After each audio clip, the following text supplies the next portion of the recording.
a una gran masa de personas ya es complicado, imagínense hacerlo desde lejos. Es por eso que la corona necesitaba a un representante que vaya en nombre del rey, y así fue como surgió el virreinato. Los virreyes eran designados por el rey con el fin de que gobierne territorios que no se podía hacer cargo directamente, debido a su lejanía o porque eran muy extensos. El virreinato se consolidó como una institución política, social y administrativa, y fue hasta finales del siglo XV que se consolidó el primer virreinato. La corona española tuvo en América varios virreinatos, entre ellos el virreinato de las Indias, el virreinato de Nueva España, el virreinato de Perú, el virreinato de Nueva Granada y el virreinato del Río de Plata. El virreinato de las Indias o virreinato colombino fue la primera entidad territorial del Imperio Español y fue fundado por Cristóbal Colón en las Américas, y su capital es Santiago de Cuba. Estas tierras se convirtieron oficialmente en virreinato el 12 de octubre de 1492, cuando el almirante Cristóbal Colón pisó las tierras en nombre de los reyes de Castilla y Aragón.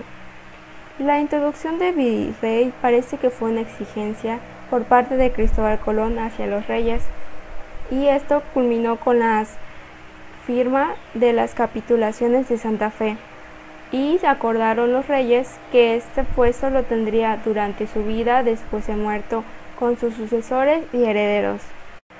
Los oficios con los que fue nombrado fue de almirante, virrey y gobernador, aunque parecía elegir más el de almirante, ya que conocía más las rutas marítimas. El oficio de virrey solo lo ocupaba cuando tenía que hablar en representación de la corona, y el de gobernador cuando tenía que ejercer su mandato en tierra, que esto fue muy pocos meses, ya que él se dedicaba más a viajar y a explorar.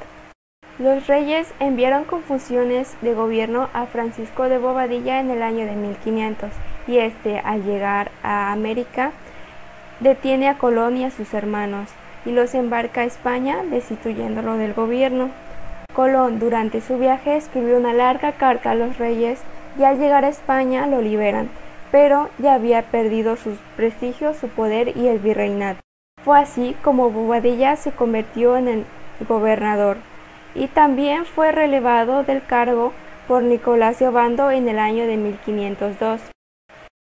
A este gobernador los reyes le dieron una tarea muy diferente a la de Colón, pues ya no querían nuevas tierras, sino que quería que se administraran y se gobierne de forma correcta las tierras que ya tenían conquistadas.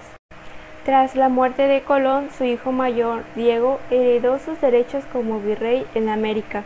Sin embargo, el rey Fernando el Católico se opuso a estos derechos que él tenía por nacimiento, porque no había terminado en buenos términos con su padre.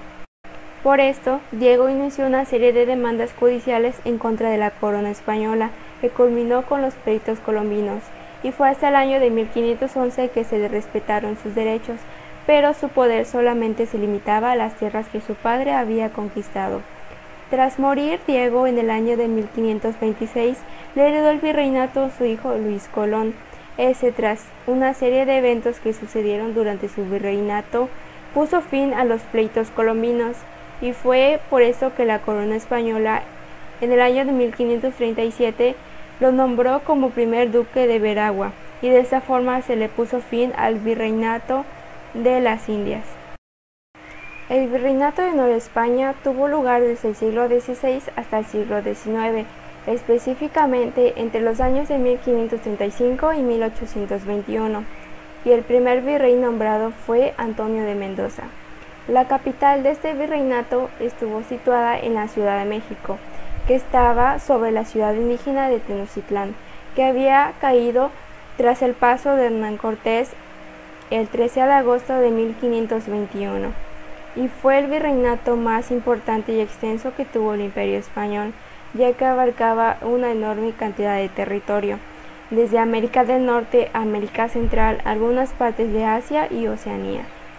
Al ser un virreinato tan grande, la Nueva España fue dividida en reinos y capitanías generales, y estas subdivisiones eran gobernadas por un gobernador y un capitán general.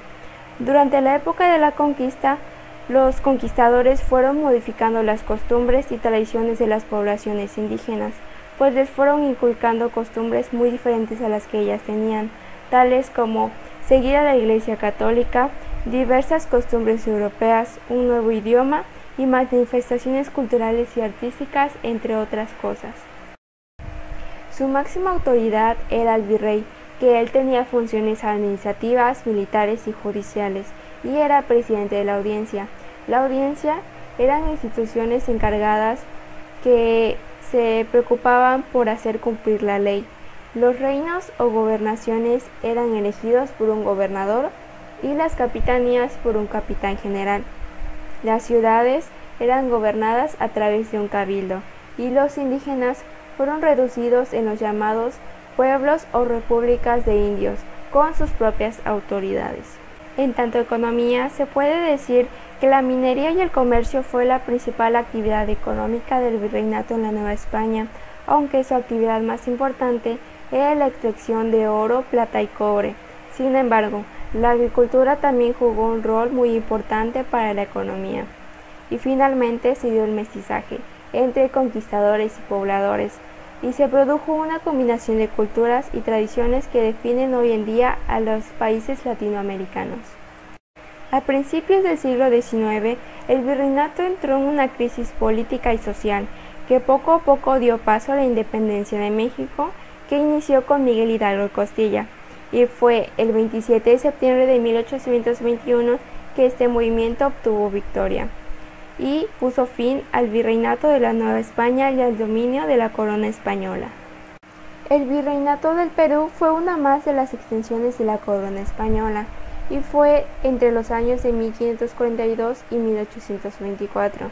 Fue fundado mediante las nuevas leyes de Indias que fueron dictadas por Carlos I en noviembre de 1542. Al momento de su fundación, abarcaba la mayor parte de los territorios de Sudamérica, que es desde la actual Argentina hasta Panamá.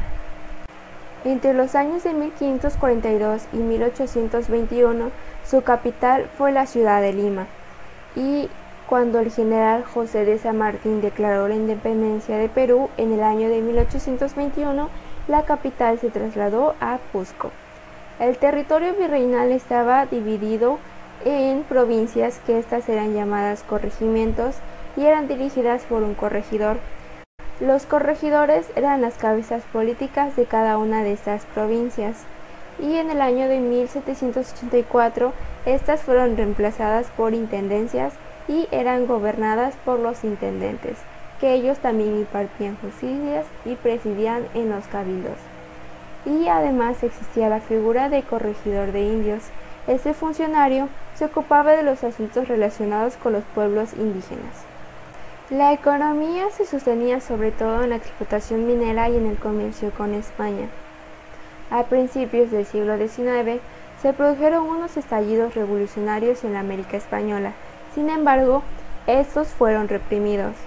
Pero en Guayaquil se proclamó Estado independiente en 1820 y recibió la ayuda del general venezolano Simón Bolívar. Después de la victoria del ejército de los Andes sobre los realistas, Chile declaró su independencia en el año de 1818, y esto dio raíz a muchas más revoluciones que se dieron entre los pueblos del Perú, porque empezaron a declarar su independencia de España. Se proclamó la independencia del Perú el 28 de julio de 1821. Fue hasta el año de 1824 que, tras una batalla, se firmó la capitulación de Ayacucho, dando fin al virreinato del Perú. El primer virrey de Nueva Granada fue José de Villalonga, y el primer punto por el que se creó este virreinato fue para cumplir con las exigencias de Felipe IV para las colonias.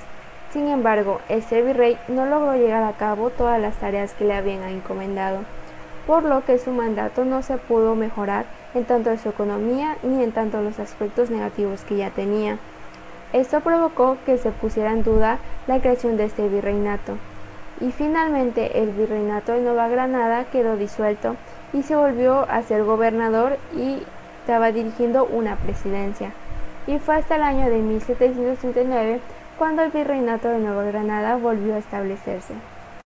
La principal característica que tuvo este virreinato fue que tuvo influencia de la Ilustración, y entre las medidas que se tomaron destacan la creación de la Casa de la Moneda de Bogotá, la creación de la primera biblioteca pública o la implantación del libre comercio.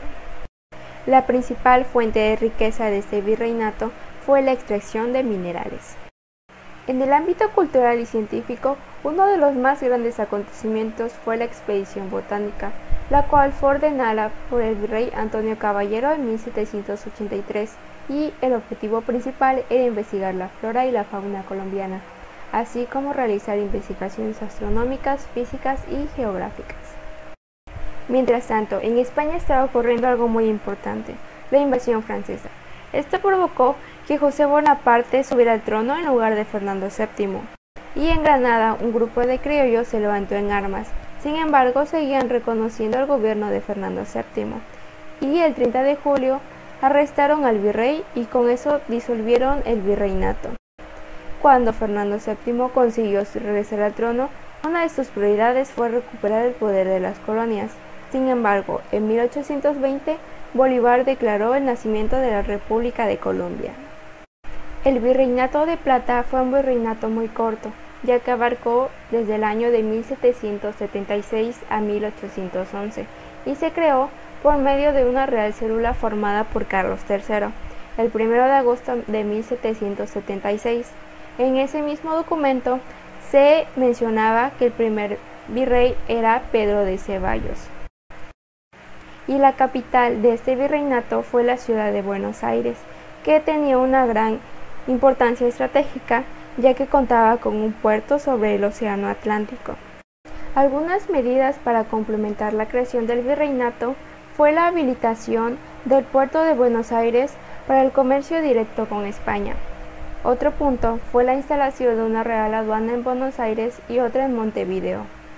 La instalación de un tribunal de justicia en Buenos Aires en el año de 1785.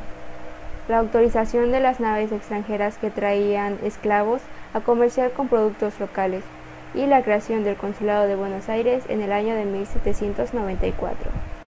Estos hechos tuvieron unas consecuencias muy positivas, ya que se dio el crecimiento económico y la aduana benefició a la ciudad de Buenos Aires, que creció y se modernizó. En 1782, el virreinato de Río de Plata se dividió en 8 provincias o intendencias, y esas eran gobernadas por un gobernador intendente. Años después, llegó una noticia muy importante, pues el 14 de mayo de 1810 llegó a Buenos Aires un buque con la noticia de la caída de la Junta Central de Sevilla, que era el último bastión del poder español, que cayó a manos de las tropas napoleónicas. El virrey Cisneros tuvo que obedecer las noticias que llegaron y se adaptó a la nueva situación, pues el día 18 publicó un anuncio que decía que todo quedara como hasta entonces para evitar días tormentosos. En el año de 1811, Francisco Javier solo fue reconocido en Montevideo como virrey, y ese mismo año se dio fin al virreinato.